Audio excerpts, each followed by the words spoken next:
studio apartment, and it might not be the nicest, but it has everything I need.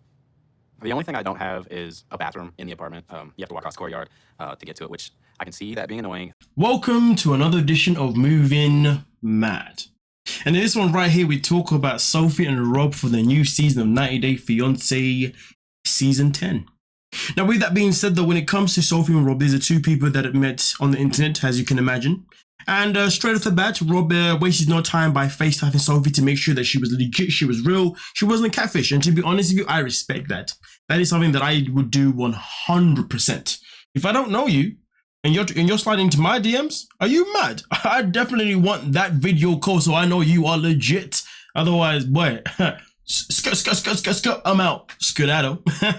But with that being said, though, we're in a situation here where Sophie comes from a very spoiled background. Meanwhile, Rob comes from the complete opposite. Now, Sophie is from the UK, she's from London, while Rob is all the way from the United States, of course. So the question is, how is this relationship going to work? Well, straight off the bat, this guy's telling us that he lives in a studio apartment, and not only does he live in a studio apartment, but he doesn't even have a freaking bathroom in his actual apartment.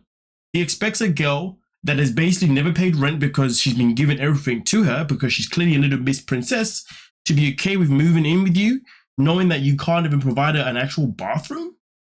Is he okay? I mean, Rob has even gone as far as saying that, hey, guess what, guys? Guess what?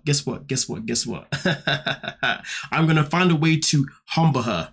And if I don't humble her, well, then this relationship isn't going to work. Why would you want to bring someone all the way across the world to be with you if you don't even know whether they're going to be able to respect your living situation? If you don't even know that they're going to be comfortable with your living situation, when you know that their living situation has always been glamorous.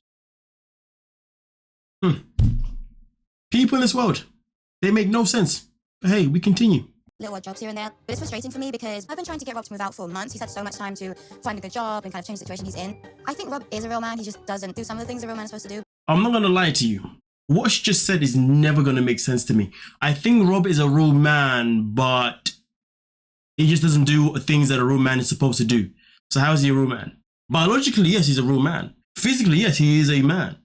But, of course, in this context, she's talking about what a man is supposed to be in terms of what he does and what it offers and all them kind of stuff. And it seems to me as if Rob isn't doing anything that's making you feel like you're going to be safe when you move all the way to the States. Seems to me as if Rob isn't going to be doing anything that's going to allow you to be well looked after.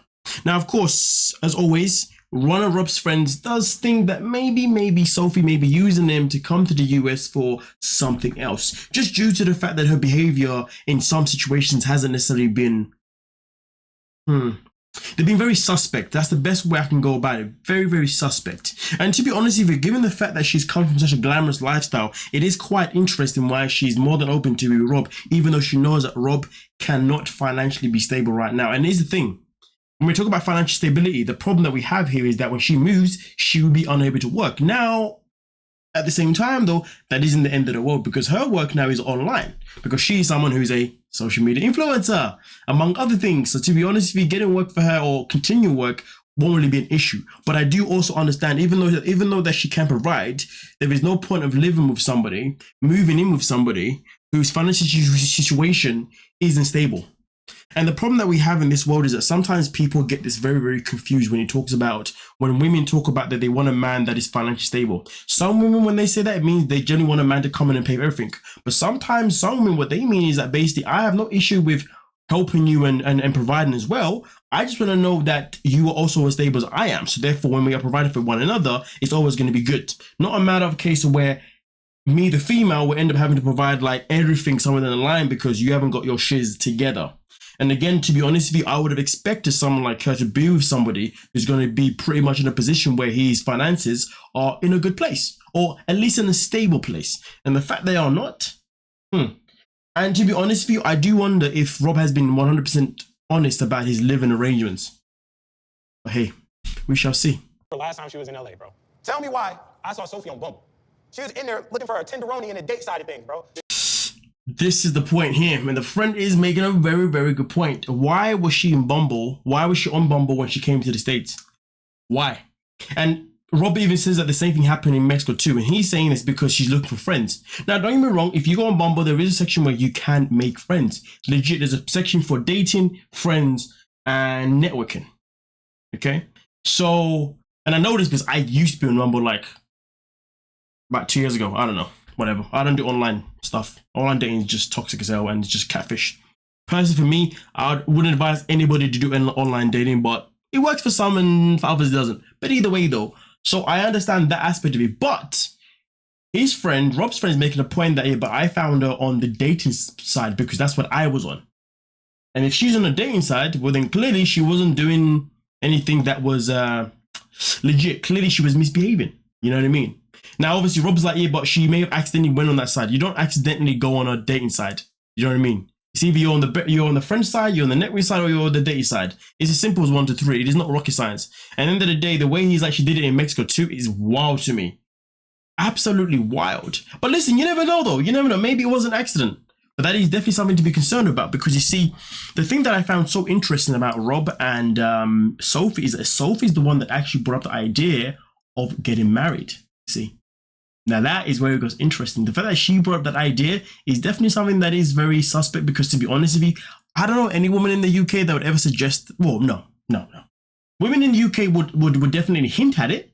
They definitely, you know, breathe at the direction, but they would never actually initiate the situation. In this situation here, Sophie's the one that pretty much hinted at it and also initiated the whole idea of getting engaged. And obviously her coming to the States based on a K1 visa rather than just a visitor visa. So with that being said though, it does make things very, very suspect in terms of what are her intentions of being robbed. And let's be real, LA is the place where a lot of people want to be, especially if they are social media influencers. So it does raise the eyebrow, if you dig what I'm saying. If you smell, yeah, you get what I'm saying. A rough patch because of COVID. I couldn't visit him, he couldn't visit me. And in that time, he was speaking to, you know, this girl online. So like, I told my friend about that straight away. And like, as soon as I told her, her opinion changed. Obviously, you know, I didn't leave him, but you know, that's in the past now. But then we have the other side of it where Rob was actually talking to another woman. So we got the side of where she was on Bumble and the friend saw on Bumble, but there's never been any evidence to say that she was actually talking to anybody else or any of that kind of stuff, which I guess doesn't make it okay, but still doesn't make it okay. But Rob now, she knows that 100% he was 100% talking to another woman during the time when they were going through a rough patch, but they were still together. So clearly, the fact that there's evidence against him is bizarre with why she's still here with him, to be honest with you. Why would he tolerate that, you know? Which again, still brings the question of what are her real intentions, you know, of coming to the States or being with Rob anyway? Because it seems as if she's sacrificing a whole lot just to be with him. And in reality, it doesn't really make much sense why, because right now their relationship, it doesn't seem to have anything to do with emotion, because Rob has already said that he loves a woman that looks good. He cares more about looks than he does about anything else. So he's already made that abundantly clear. Okay? And that's why he was attracted to her. Now for her, it's still a bit unsure where her direction is. But this is the thing though. This is where things get a bit more interesting. He sent sexual videos of himself. The first thing I thought when she told me that is, they're in different countries, is how do you know what he's doing out there? To women, because my first crush when I was like 5, 6 years old was a girl. But I think because of the fact I'm bi, not fully gay, is that like I've kind of pushed it aside because it's, I guess, easier to date men. If I don't explore this before I'm married, it's like, what if it's a mistake? But I'll find a way to figure it out for myself without ruining our relationship. Oh yeah, I forgot about this part. Yeah, the part where Rob has been sending videos of himself to another woman, of him obviously being inappropriate. Right, okay. I mean, I know it's 90 Day Fiance, but there's always an agenda to why people are together. You know, some agendas are pure and some agendas are literally just use someone for something. And right now, it seems to me as if there's an agenda to use each other rather than to actually be with each other. But also on top of that, we're in a situation where now she's revealed that she is bi and she's never had the opportunity to actually explore her side of liking women. So there's something that she wants to explore before getting married in hopes that it won't ruin the marriage. But at the same time, she's something that she's also looking to explore maybe even after marriage rather than before marriage, in hopes that she can come to some sort of arrangement with him where he's okay with it in some format. I mean, it's like she's basically trying to say that I want to have an open relationship that involves me playing around with other women. Maybe you can get involved too.